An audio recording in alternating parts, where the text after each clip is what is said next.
Every time she gets a chance, my daughter-in-law, Jasmine, treats me like a penniless pensioner. I came all this way to visit, and this is what I get? Such a shabby place. So disappointing. Well, I guess this is what you get on a pension.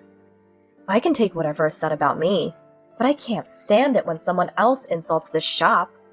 It was my son Louis, who started speaking when my anger reached its peak. My name is Susan. At 65, I'm still quite active for my age.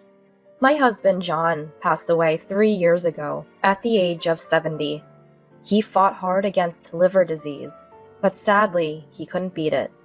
However, John, ever the craftsman, fought bravely, without much complaint until the end. John was 8 years older than me. In the back of my mind, I had always been prepared for the possibility that John might pass away before me. However, his departure came sooner than I had expected. For a while, I was like a shell of my former self, but thanks to friends and neighbors, I gradually regained my spirit. Now I'm enjoying my time alone, attending karaoke classes, a hobby of mine from way back, and going to the theater with friends. Another significant event happened after John passed, and things settled down. My eldest son, Louis, got married. I thought it would be something to cheer me up, but John and I had 2 children. Our eldest, Louis, is now 37 years old and works as an IT engineer. He's freelancing now, mainly working from home, and apparently he's earning more than he did as a salaried employee. Teresa, the daughter and sister of Louis, is currently on an overseas assignment. She hardly ever gets to come back home. Louis finally married in his mid-30s, but for Teresa, it seems her job comes first, and marriage seems far off for her. Speaking of putting the job first, that's Louis's wife, Jasmine. Jasmine is 9 years younger than Louis, currently 28 years old. An even larger gap than between John and me. I first met Jasmine 2 years ago. Louis said, "I've decided to marry this person," and brought Jasmine to our house. Louis was attracted to the hard-working Jasmine, and surprisingly, it was Jasmine who strongly desired to marry. A slender beauty, a well-tailored suit from a high-end brand. She was the epitome of a career woman, just like those seen in TV dramas, exuding an aura of competence. And her views, expressed during our family meetings, were quite modern. We want to be a couple who respect each other's independence and freedom. Just because I'm a woman doesn't mean I'll give up on advancing my career. I'll work hard. I think we probably won't have children. According to Jasmine, child-rearing is a hindrance to career advancement. She wants to earn her own money, enjoy freedom without being tied down by family life, even after marriage. However, I was somewhat taken aback by what Jasmine said next. But living on a pension really seems like living in poverty, doesn't it? Money is really important. I have to work hard and earn. Living in poverty? I don't know what kind of lavish lifestyle the career woman Jasmine dreams of, but it's none of her business. I'm quite satisfied with my current life, which suits my means. Even the usually calm Louis had to gently chide her. "Hey Jasmine, don't say things like that." He gently chided her, but it was a worrying first encounter with Jasmine. The first Christmas after Louis and Jasmine got married, they came to visit my house. Maybe because of her busy job, as soon as Jasmine arrived. I'm so tired," and said that, then just sat on the sofa and didn't move. And even on Christmas, she seemed preoccupied with work calls, staring at her mobile phone and tablet, not moving an inch from the sofa. "Louis, I want some coffee. Louis, I'm a bit hungry. Bring me some snacks." From the sofa, Jasmine gave orders, and Louis dutifully brought her coffee and snacks. It's good that she's dedicated to her work, but as a mother, it pains me a bit to see my son so casually used by Jasmine. Moreover, during their stay at our house, Jasmine never once helped in the kitchen. It was always Louis who helped with meal preparations and washing up. Quietly, I asked Louis, who was helping me with the dishes, "Hey Louis, doesn't Jasmine do any housework?" Well, I'm mostly working from home as a freelancer, so I usually handle the housework. Jasmine has a commute and often comes home late. Plus, she travels a lot for work, so she's not home much. There's not much to do in terms of housework anyway. It's different from our time. Besides, Jasmine's been given more responsible work lately, so she's busy, you know? We're an independent couple after all. Jasmine likes to manage her own stuff, though. I mostly take care of the house. Huh. Well, if you're okay with it, I won't interfere. Jasmine can be a bit harsh in her way of speaking, but think of it as her fighting through the tough world of work. Please be a bit more understanding, Mom. He's such a mild-mannered eldest son. However, since then, it's only been Lewis who comes home for summer vacations and Christmas. Jasmine's too busy with work to come. That's what Lewis always says when he visits. Jasmine has a lot of business trips, works on weekends often. Recently, she's hardly at home. She must be really busy. Yeah. For me, having some reservations about Jasmine, it's admittedly easier when Lewis comes alone. Every time Lewis came back home, I noticed his face seemed a bit more worn, which concerned me a little. Then, as summer reached its peak, I received a call from Lewis. Hello? This summer break, Jasmine and I will come to visit for the first time in a while. Is that so? It's been a long time since both of you visited together. Yeah, looking forward to it, Mom. I felt relieved hearing Lewis's cheerful voice. And when the summer break came, Lewis and Jasmine returned home. This year's summer was reportedly the hottest on record. Our air conditioner at home was running non-stop, but due to its age, it wasn't cooling very well. I'm home. Hello there. As soon as Jasmine entered our house, she exclaimed, It's so hot! Susan, is the air conditioner even working? Hey Lewis, lower the temperature. She went straight to the sofa, and as usual, began giving Lewis casual orders. Ugh, it's still hot. Is this air conditioner broken? But I guess you can't afford a new one on a pension. Lewis, a hand fan, please.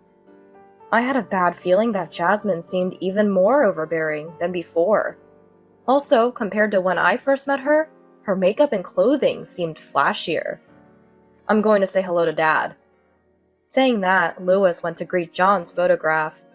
When I returned with the coffee for the two of them, I found Lewis in front of the photo. And next to Lewis, Jasmine was not there. Surprisingly, Jasmine was still confidently sitting on the sofa, legs crossed, fiddling with her mobile phone. She drank the cold coffee I made without even a word of thanks. I didn't want to nag Jasmine, but even I couldn't hold back this time. Can't you put the phone away just for now? Then Jasmine replied, I have important work responsibilities. Well, Susan, living on a pension, you wouldn't understand. What does living on a pension have to do with this? I wanted to say something back to Jasmine, but she spoke up again. The reason Susan can live on a pension is because of the money we work hard to earn. So as someone who works hard every day, I don't have to move in front of people living on pensions. Really? Such excuses. Is this what being weathered by the rough seas of society does to a person? I felt bad for Lewis, but I didn't want Jasmine to come over anymore. Knowing Jasmine wouldn't help in the kitchen, I had made a dinner reservation at a restaurant for their visit. That restaurant holds special memories, not just for me, but for our whole family. It's not the most elegant establishment, but the food is exquisite. When it was time, Lewis, Jasmine, and I headed to the restaurant. Upon arrival, we were guided to a private room that had been prepared for us. I'm going to say hello to Chef Brown. It's been a while since we've been to this restaurant. Before entering the private room, Lewis went to greet Chef Brown, leaving me alone with Jasmine.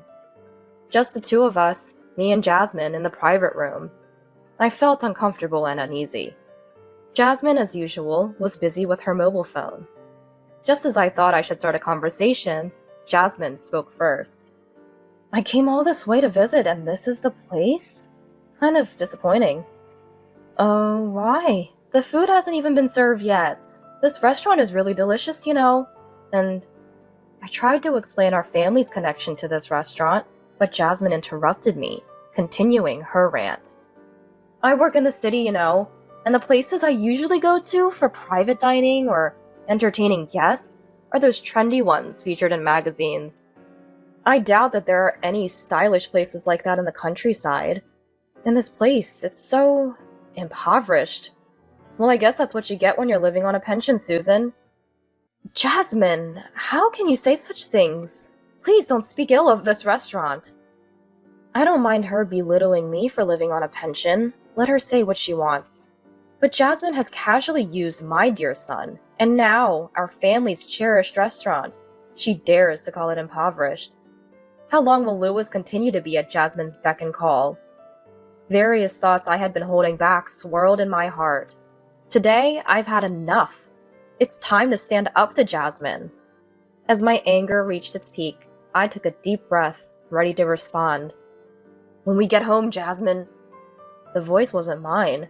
It was Lewis. After greeting Chef Brown, Lewis returned and stood at the entrance of the private room. His eyes had a coldness I, as his parent, had never seen before.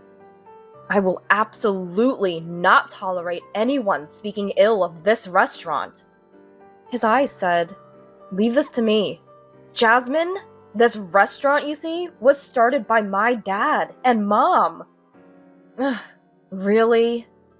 Jasmine must have never seen Lewis so angry before. She couldn't continue her usual haughty behavior. My father was a chef.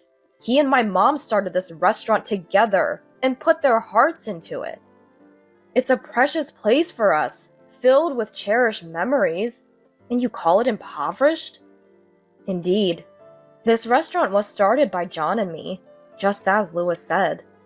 John was a skilled chef, and his cooking attracted locals who kept the restaurant always full. It wasn't a place with constant lines, but people from afar would come, having heard about it. And when the restaurant became busier, Chef Brown, who was now in charge of the kitchen, was John's right-hand man. Well, I didn't know that. You don't need to be so angry, Lewis. Jasmine retorted to Lewis, her face strained. Whether you knew it or not, there are things that are okay to say and things that are not. Lewis's anger hadn't subsided yet. Today's Lewis was different from usual. As I watched a bewildered Jasmine, I remembered the days when Lewis was still in elementary school. He used to stop by the restaurant after school and often helped us out. He washed dishes with his small hands and cut vegetables next to John. Come to think of it, even after marrying Jasmine, it was always Lewis who helped me out. This was my chance. I decided to fight back. Jasmine, I'm still the owner of this restaurant. I had planned to hand it over entirely to Chef Brown after John passed away. But Chef Brown, who was greatly indebted to John, insisted on looking after the restaurant until I turned 70. I still help out at the restaurant sometimes, and it provides enough income for me to live on my own. So I've arranged to start receiving my pension at 70.